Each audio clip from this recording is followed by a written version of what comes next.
നമസ്കാരം. ഇത്തവണത്തെ സംസ്ഥാന സ്കൂൾ യുവജനോത്സവം തൃശ്ശൂരിൽ തന്നെ വച്ചത് എന്തുകൊണ്ടും നന്നായെന്ന് ഞാൻ പറയും. തേക്കുംകാട് മൈതാനിയിൽ വേദി കെട്ടിയതിനെതിരെ വേറെ ചുമ്മാ നടക്കുന്ന കറങ്ങിടക്കുന്നൊരുത്തനായിരിക്കാം കൊണ്ടുവന്ന് കോടതിയിൽ കേസ് കൊടുത്തു. തേക്കുംകാട് മൈതാനം ദുരുപയോഗം ചെയ്യുന്നു എന്ന് പറഞ്ഞിട്ട് കോടതിയുടെ വിലപ്പെട്ട സമയം കളഞ്ഞതിന് പരാതിക്കാരന് 20,000 രൂപ പിഴയിട്ട് കക്ഷിയെ കോടതി ആദരിച്ചു. 20,000 രൂപ പിഴയിട്ട് കൊടുത്തു. കലോത്സവം ആകുമ്പോൾ ഉദ്ഘാടനം മുഖ്യമന്ത്രിയാവുക സ്വാഭാവികം. കലോത്സവം നടക്കുന്ന ജില്ലയിലെ MP-യും MLA-യും അവിടുത്തെ മന്ത്രിയുമൊക്കെ വേദിയിലുണ്ടാകുന്നതും സ്വാഭാവികം. വിജയേട്ടാന്ന് ഒരുപാട് കാലം വിളിച്ച് നടന്നിട്ട് പുതിയ മേച്ചിൽപ്പുറത്തെത്തിയപ്പോൾ മാങ്കൂട്ട സ്റ്റൈലിൽ പിണറായിയെ അഭിസംബോധന ചെയ്യുന്ന നമ്മുടെ സിനിമാക്കാരനായ മന്ത്രിയാണല്ലോ തൃശ്ശൂരിൻ്റെ MP. സ്റ്റേജിൽ അദ്ദേഹം ഇരിക്കുമ്പോൾ പിണറായി ഒരു 1.5 പ്രസംഗം നടത്തി ഉദ്ഘാടന വേദിയിൽ. തൃശ്ശൂരുകാരനായ മുസൽമാനായ കലാകാരനായ കലാമണ്ഡലം ഹൈദരാലിയെ അദ്ദേഹം ആ ഉദ്ഘാടന പ്രസംഗത്തിൽ ഓർത്തു. മുസ്ലിമായാൽ നൃത്തം പഠിക്കരുത്, ഹിന്ദു ഒപ്പന കളിക്കരുത് എന്നൊക്കെ വേലിക്കെട്ടുകൾ തീർക്കുന്നവർക്കെതിരെ മുഖ്യൻ രൂക്ഷമായി സംസാരിച്ചോടെ ക്ഷേത്രകലയായ കഥകളി മുസ്ലിമായ ഹൈദരാലി എന്തിനു പഠിച്ചുവെന്ന് ചോദിച്ചവരുണ്ട്, ഈ നാട്ടിലുണ്ട്.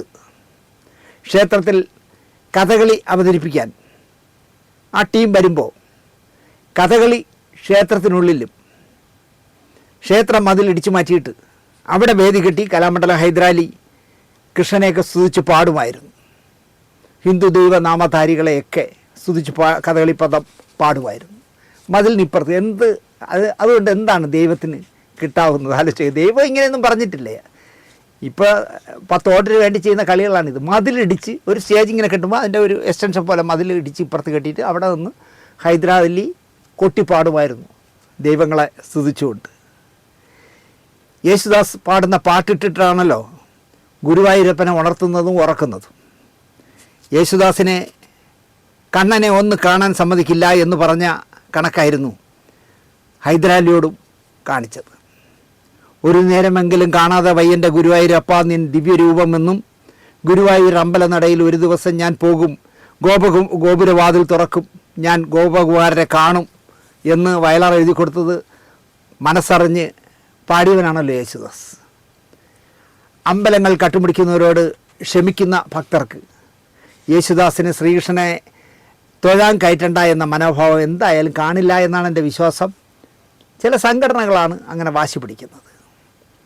അഹിന്ദുക്കൾക്ക് പ്രവേശനമില്ല എന്ന ബോർഡ് തിരുവനന്തപുരത്ത് അമ്പലങ്ങളിൽ ഒരിടത്തേ വെച്ചിട്ടുള്ളൂ. ശ്രീ പത്മനാഭസ്വാമി ക്ഷേത്രത്തിൽ മാത്രമാണ് ആ ബോർഡ് ഞാൻ കണ്ടിട്ടുള്ളത്. ഞാൻ ഇങ്ങനെ നോക്കി നിന്നിട്ടുണ്ട്. ഇപ്പോൾ ആറ്റുകാലോ പഴവങ്ങാടി ഗണപതി ക്ഷേത്രത്തിലോ എവിടെ വേണമെങ്കിലും ഏത് അഹിന്ദുവിനും ഭക്തിയുണ്ടെങ്കിൽ കയറാം.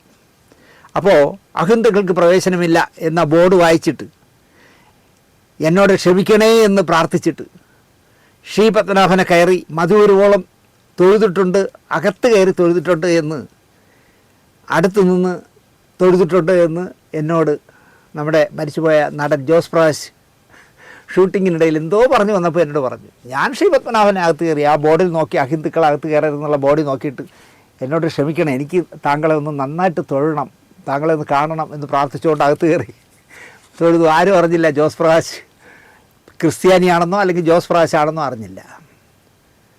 രാജീവ് ഗാന്ധി പ്രധാനമന്ത്രി ആയിരിക്കുമ്പോൾ കേരളത്തിൽ തൊഴാത്ത ഒരു അമ്പലങ്ങളും ഉണ്ടോ എന്ന് ചോദിച്ചാൽ ഇല്ല എന്ന് തന്നെ പറയേണ്ടി വരും.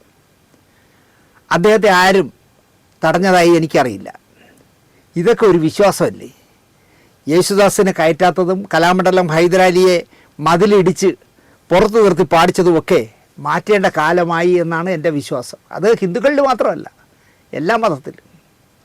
ഇപ്പോൾ മുസ്ലിം മതത്തിൻ്റെ കല്യാണമൊക്കെ നടക്കുമ്പം നടുക്കൂടെ തുടി കെട്ടി സ്ത്രീകൾ ഇപ്പുറം പുരുഷന്മാരിപ്പുറം അവർ രണ്ടുപേരും ഒന്നിച്ചിരുന്ന് കഴിഞ്ഞാൽ ലോകം ഇടിഞ്ഞു വീഴുന്നതാണല്ലോ അവർ പറയണേ. അപ്പോൾ ഇതൊക്കെ മാറേണ്ട കാലമായി എന്നാണ് എൻ്റെ വിശ്വാസം. ചന്ദ്രനിൽ ചെന്ന് മൂത്രമൊഴിക്കുന്ന കാലമാണിപ്പോൾ. അപ്പോൾ ചന്ദ്രൻ എവിടെ നിൽക്കുന്നു, ബുധൻ എവിടെ നിൽക്കുന്നു, കേതു എവിടെ നിൽക്കുന്നു എന്നൊക്കെ നമ്മൾ ജാതകം നോക്കും. ചന്ദ്രന് പോയി ആളിറങ്ങുന്നു. എന്തായാലും സംസ്ഥാന യുവജനോത്സവ വേദിയിൽ മുഖ്യമന്ത്രി പറയാനുള്ളത് മുഴുവൻ പറഞ്ഞു. സ്ഥലം MP എല്ലാം കേട്ടിരുന്നു.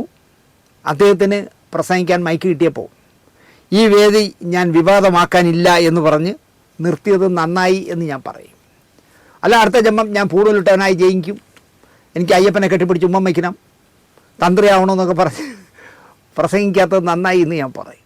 ഇടയ്ക്കിടയ്ക്ക് എന്നെ ബോൾഗാട്ടി ധർമ്മജൻ വിളിക്കും. ധർമ്മജ എന്തെങ്കിലും ഒരു പോയിന്റിൽ സംസാരിക്കാനായിരിക്കും വിളിക്കുന്നത്. വിളിച്ചൊരുപാട് കാട് കയറിയൊക്കെ സംസാരിക്കും. ഞാൻ മുഴുവൻ കേട്ടോണ്ട് നിൽക്കും. ഇപ്പോൾ ധർമ്മജൻ പറയാണ്, അമ്മയുടെ ദീർഘവീക്ഷണമുള്ള പ്രസിഡൻറ്റ് ആര് എന്നാരെങ്കിലും എന്നോട് ചോദിച്ചാൽ, ധർമ്മജനോടല്ല എന്നോട് ചോദിച്ചാൽ കണ്ണു അടച്ചുകൊണ്ട് ഞാൻ പറയും, അമ്മയുടെ ഇതുവരെയുള്ള പ്രസിഡന്റുമാരിൽ ഏറ്റവും പവർഫുള്ളായ, ഏറ്റവും കണിശക്കാരനായ, ഏറ്റവും മാന്യനായ പ്രസിഡൻറ്റ് ഇന്നസെൻ്റ് ആണ് എന്ന് പറയും. കടുവയും പുലിയും ചീങ്കണ്ണിയും മാനും മുയലും ആനയും ചെമ്പൻസിയും ഒക്കെയുള്ള അമ്മ എന്ന് പറഞ്ഞ സംഘടനയിലെ അംഗങ്ങളെ ഒന്നിപ്പിച്ച് കൊണ്ടുപോകാനും പറയേണ്ടിടത്ത് കൃത്യമായി പറയാനറിയാവുന്ന മനുഷ്യനായിരുന്നു ഇന്നസെൻ്റ്. അദ്ദേഹം കേരളം പ്രളയ ദുരിതത്തിൽപ്പെട്ടപ്പോൾ സംഘടന അമ്മ പിരിച്ചെടുത്ത 6 കോടി രൂപ സംസ്ഥാന സർക്കാരിൻ്റെ ദുരിതാശ്വാസ ഫണ്ടിലേക്ക് കൊടുത്തു. അപ്പോൾ ബോൾഗാട്ടി ധർമ്മജൻ ഇന്നസെൻ്റിനെ എതിർത്തു എന്നാണ് ഇപ്പോൾ പറയുന്നത്. ആ 6 കോടി രൂപയ്ക്ക് എവിടെയെങ്കിലും സ്ഥലം വാങ്ങി നമ്മൾ വീട് വെച്ച് അമ്മ ഗ്രാമം എന്ന് പേരിട്ട് കൊടുത്തിരുന്നെങ്കിൽ നല്ല മൈലേജ് അമ്മയ്ക്ക് കിട്ടിയേനെ എന്നാണ് ധർമ്മജൻ പറയുന്നത്. പക്ഷേ ധർമ്മജൻ പറഞ്ഞിട്ടൊന്നും ഇന്നസെൻ്റ് കേട്ടില്ല എന്നാണ് പറയുന്നത്. അദ്ദേഹത്തിൻ്റെ രാഷ്ട്രീയമാകാം അങ്ങനെ ചെയ്യാൻ പ്രേരക ഘടകമായത് എന്നും ബോൾഗാട്ടി പറയുന്നു. മൂത്രപ്പുര പോലൊരു കൂര വെച്ച് കൊടുത്തിട്ട് അതിൻ്റെ മുൻവശത്തെ ചുവരിൽ ഇത് കേന്ദ്രത്തിൻ്റെ വീടാണ് എന്ന് എഴുതി, അല്ലെങ്കിൽ പ്രധാനമന്ത്രിയുടെ പേരെഴുതി വെണ്ടയ്ക്ക പോലെ വച്ച് നാണം കെട്ട പരിപാടി ആവില്ലായിരുന്നു ബോൾഗാട്ടി താങ്കൾ പറഞ്ഞ ആ കാര്യം എന്ന് ഇന്നസെൻ്റ് തോന്നിയിരിക്കാം. അതായിരിക്കും അദ്ദേഹം എതിർത്തത്. അമ്മയ്ക്ക് മൈലേജ് അല്ല ധർമ്മജ, അന്തിക്കിടപ്പാടം നഷ്ടമായ ഏതോ നമ്മുടെ സഹോദരൻ അല്ലെങ്കിൽ സഹോദരി മനസ്സമാധാനത്തോടെ അടച്ചുറപ്പുള്ള ഒരു കൂരയിൽ കിടക്കുന്നതല്ലേ നല്ലത്. നമുക്ക് മൈലേജിന് വേണ്ടി എന്തിനാണ് ഈ കുറുക്കു വഴികൾ തേടുന്നത്? അല്ലേ തന്നെ ധർമ്മജൻ കഴിഞ്ഞ നിയമസഭയിൽ മത്സരിച്ചല്ലോ. ആ മത്സരിച്ച പാർട്ടിയുടെ 100 വീടും ജയിലിൽ കിടക്കുന്ന മാന്തോട്ടത്തിൻ്റെ 30 വീടും എല്ലാം കൂടി 400 വീടിനും പിരിച്ചത് ആരൊക്കെയോ വിഴുങ്ങിയതുപോലെ അമ്മയുടെ പൈസ എടുത്ത് ഇതുപോലെ വീട് വയ്ക്കാൻ ഇറങ്ങിയിരുന്നെങ്കിൽ ആകില്ലേ ധർമ്മജ എന്നാണ് എനിക്ക് ചോദിക്കാനുള്ളത്. നമ്മൾ വീട് വയ്ക്കാൻ പോയിരുന്നെങ്കിൽ അങ്ങനെ സംഭവിക്കും. ആ ചുമതല ഞാൻ ഏറ്റെടുക്കാം, അതിനായി 2 വർഷം സിനിമയിൽ നിന്ന് ഞാൻ മാറി നിൽക്കാമെന്ന് ധർമ്മജൻ പറയുമായിരുന്നു. അമ്മ ഒരു പാത്രവുമായി ചേർന്ന്, അല്ല പാത്രമല്ല, അമ്മ ഒരു പത്രവുമായി ചേർന്ന് കുറേ പേർക്ക്, ഈ അമ്മയിലുള്ള അംഗങ്ങൾക്ക് തന്നെ, ശാന്തകുമാരി അടക്കമുള്ള, കുമ്പളങ്ങി ബീന അടക്കമുള്ള കുറേ പേർക്ക് വീട് വച്ച് നൽകിയത് ബോൾഗാട്ടി മറന്നുപോയി എന്ന് തോന്നുന്നു. അതിന് നേതൃത്വം നൽകിയ ഇടവേള ബാബുവിനെ നിങ്ങളെ എല്ലാവരും കൂടി യാത്ര അയച്ചതും മറക്കാറായിട്ടില്ല ധർമ്മജ. പിന്നെ അമ്മ എവിടെ പോയാൽ പിരിച്ചത് പറഞ്ഞേ? ധർമ്മജൻ പറയണം. 6.5 കോടി രൂപ ഒരുത്തൻ സിനിമ പിടിച്ച് അതിൽ നിന്ന് കിട്ടിയ വരുമാനത്തിൽ നിന്നും അമ്മയ്ക്ക് നൽകിയിരുന്നല്ലോ. 6.5 കോടി. 6.5 കോടി തന്ന അമ്മയുടെ മോനെ അമ്മക്കാരിൽ കുറേ ക്രിമിനൽ കൂട്ടം എന്താ ചെയ്തത് ധർമ്മജ? ഇതെല്ലാം കൂടി വെച്ച് നോക്കുമ്പോൾ ഇന്നസെൻ്റ് എടുത്ത തീരുമാനമല്ലേ നല്ലത്? കൃത്യമായും കാര്യങ്ങൾ നടന്നല്ലോ.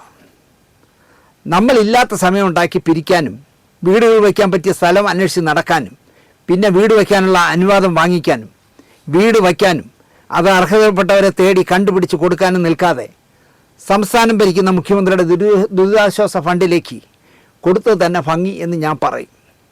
അത് ഏത് പാർട്ടി ഭരിക്കുന്നതാവട്ടെ, ദുരിതാശ്വാസ ഫണ്ട് വകമാറ്റി ചിലവാക്കാൻ പറ്റില്ല. ദേവസ്വത്തിൻ്റെ ഫണ്ട് പോലെയാണ്, അത് വകമാറ്റാൻ പറ്റില്ല. അപ്പം അങ്ങനെ കൊടുക്കുന്നതല്ലേ നല്ലത്? പുരിഞ്ചിതാ ധർമ്മജ എന്നാണ് എനിക്ക് ചോദിക്കാനുള്ളത്.